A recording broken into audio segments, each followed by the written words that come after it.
Hello बच्चों, स्वागत है आप सबको आपके अपने चैनल स्कूल ऑनलाइन टुडे पे।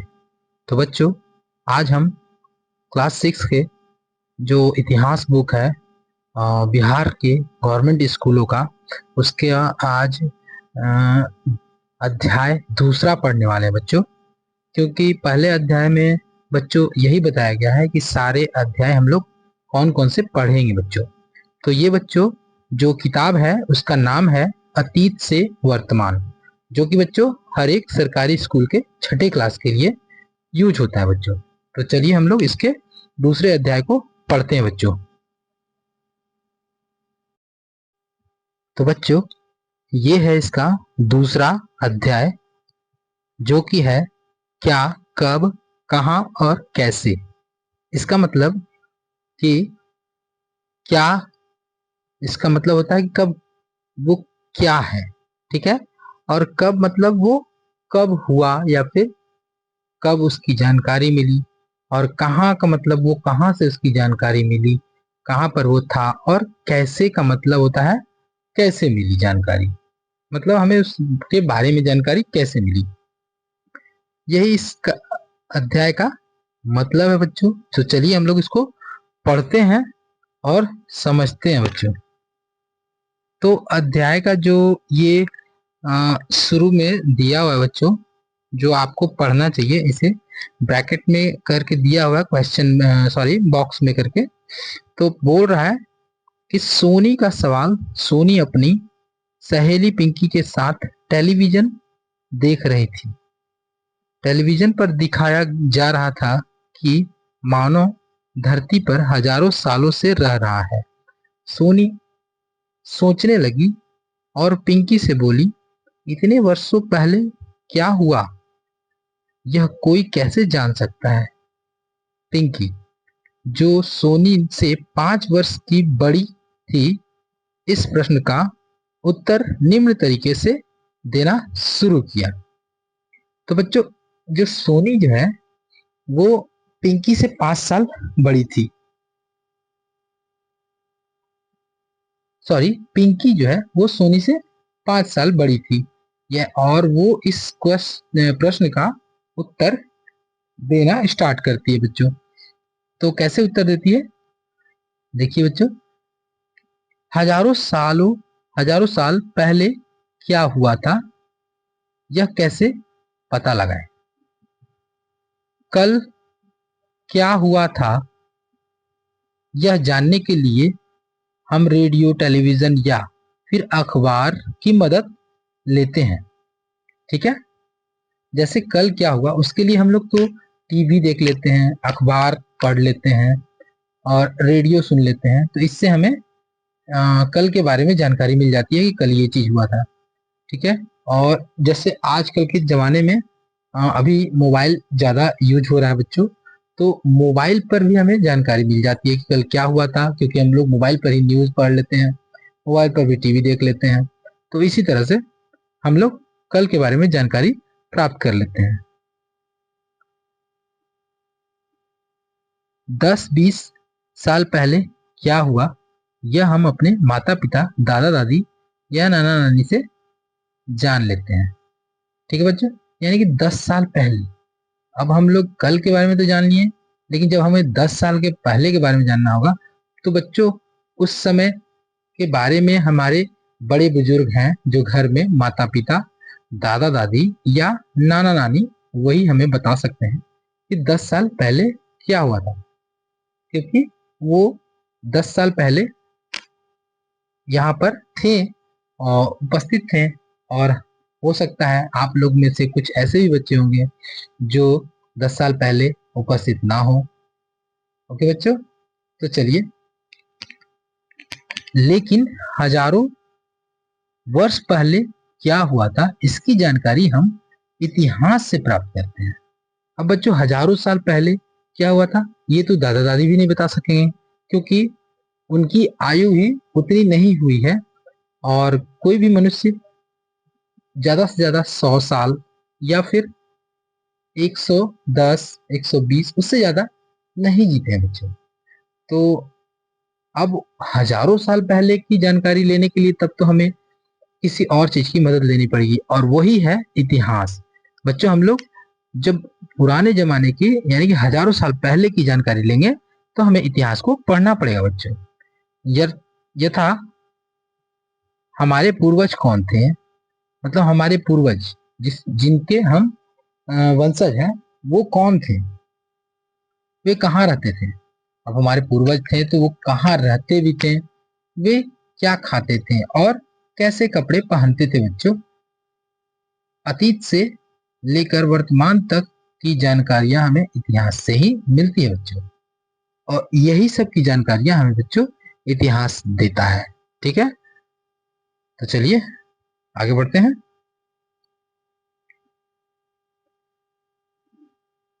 अध्ययन का काल निर्धारण कैसे करें। अब अध्ययन का काल निर्धारण कैसे करें बच्चों। अतीत से लेकर वर्तमान तक विभिन्न घटनाओं का तिथि क्रमानुसार अध्ययन एवं विश्लेषण ही इतिहास का विषय है। यानी कि बच्चों, जो अतीत से चलता आ रहा है और वर्तमान तक जो भी भिन्न भिन्न घटनाएं होती हैं, इन्हीं को तिथिवत, मतलब तिथि के अनुसार क्रमानुसार अध्ययन, मतलब पढ़ना, तिथि के अनुसार पढ़ना एवं उसके बारे में विश्लेषण करना ही इतिहास का विषय है। ठीक है बच्चों, इस काम में आसानी के लिए इतिहास को कालखंडों में बांटा जाता है। और बच्चों, इतिहास इतना बड़ा है तो हमें इसके आसानी से समझने के लिए इसको हम लोग 3 खंड में बांटते हैं। कौन कौन सा है। सामान्यतः 3 खंड कालखंड निर्धारित किए जाते हैं। पहला है प्राचीन, फिर मध्य एवं आधुनिक। यानी कि प्राचीन भारत, जो बहुत पुराने जमाने के जो इतिहास था, उसे हम लोग प्राचीन इतिहास कहा जाता है बच्चों। उसके बाद आता है मध्य इतिहास, यानी कि जो प्राचीन के बाद जो इतिहास हुआ उसे हम लोग मध्य इतिहास कहते हैं। और आधुनिक इतिहास मतलब अभी के इतिहास। यानी कि बच्चों, यही 3 काल है। कौन कौन सा। प्राचीन, मध्य और आधुनिक। यानी कि अभी आधुनिक मतलब होता है अभी का जो समय चल रहा है। किंतु यह ध्यान रखना आवश्यक है कि ऐतिहासिक प्रक्रिया निरंतर चलती रहती है और यह विभाजन इस प्रक्रिया में कहीं भी बाधा नहीं बनते। ठीक है बच्चों, यानी कि यह हमें ध्यान रखना है, यह जो प्रक्रिया है यह निरंतर चलती रहती है और इसमें यह प्रक्रिया कभी भी बाधा नहीं बनती है। प्रत्येक ऐतिहासिक युग की अपनी विशेषताएं होती हैं। अब हर एक इतिहास का जो काल होता है बच्चों, उसकी अपनी एक विशेषताएं भी होती है। भारत में प्राचीन काल मानव जाति के आरंभिक क्रियाकलापों से 8वीं शताब्दी से पूर्वार्ध 700 से 750 ईस्वी तक निर्धारित किया गया है। यानी कि बच्चों, जब भारत में प्राचीन काल मानव जाति के आरंभिक क्रियाओं से, मतलब जब मानव जाति का उद्गम हुआ था, तभी से लेकर 8वीं शताब्दी के पूर्वार्ध, मतलब उससे पहले, पूर्वार्ध मतलब 8वीं शताब्दी से पहले 700 से 750 ईस्वी तक निर्धारित किया गया है बच्चों। ठीक है,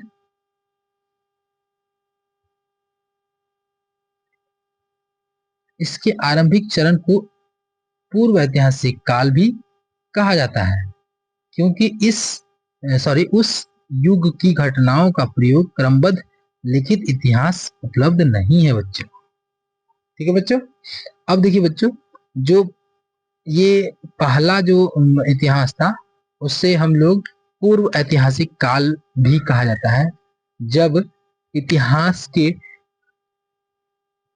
बारे में लिखी हुई नहीं थी मतलब इतिहास नहीं लिखा हुआ था, उस समय काल को हम लोग पूर्व ऐतिहासिक काल कहते हैं बच्चों। और जब से इतिहास लिखा जाने लगा तब से हम लोग उसे इतिहास कहते हैं। ठीक है बच्चों, इतिहास लिखा जाने लगा, फिर पढ़ा भी जाने लगा। लेकिन जब पूर्व ऐतिहासिक काल था उस समय इतिहास को लिखा नहीं जाता था बच्चों, वो सिर्फ जानकारियों में ही होता था। इस काल में मनुष्य ने आग एवं पहिया का उपयोग सीखा।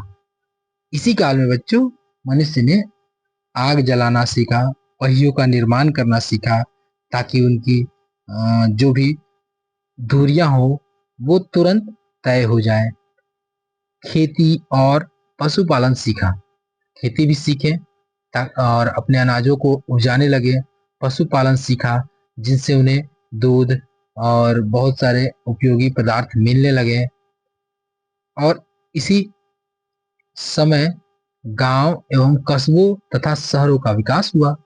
अब यही जो समय था बच्चों, मानव का विकास होता गया, जिससे गांव का भी विकास हुआ, शहरों का भी विकास हुआ और कस्बों का भी विकास हुआ।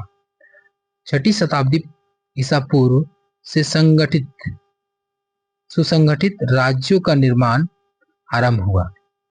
6ठी शताब्दी के जब शुरू हुई बच्चों, उस समय से सुसंगठित राज्यों का निर्माण आरंभ किया गया और कालांतर में विशाल साम्राज्यों की स्थापना हुई। ठीक है बच्चों, उसी समय विशाल साम्राज्यों की स्थापना हुई। 6ठी शताब्दी ईस्वी तक आते आते इन साम्राज्यों का विघटन होने लगा और 6ठी शताब्दी जब आने लगा तब इन साम्राज्यों का छोटे छोटे टुकड़ों में विभाजन होने लगा बच्चों, और पुनः छोटे छोटे राज्य अस्तित्व में आने लगे और इसी तरह से दोबारा छोटे छोटे राज्य अस्तित्व में आने लगे। पहले बच्चों बहुत बड़े बड़े राज्य हुआ करते थे भारत में। यहाँ पर देखा जाए तो ज्यादा राज्य नहीं थे, 2 3 4 इसी तरह करके बच्चों राज्य थे। लेकिन अब क्या हो गए हैं, यहाँ पर बहुत सारे राज्य विभाजित हो गए हैं और उस इसलिए बहुत यहाँ पर राज्य देखने को मिलते हैं बच्चों। तो चलिए अब हम लोग पढ़ते हैं अगले अपने वीडियो में, और तब तक के लिए पढ़ते रहिए और तब तक के लिए बाय बाय।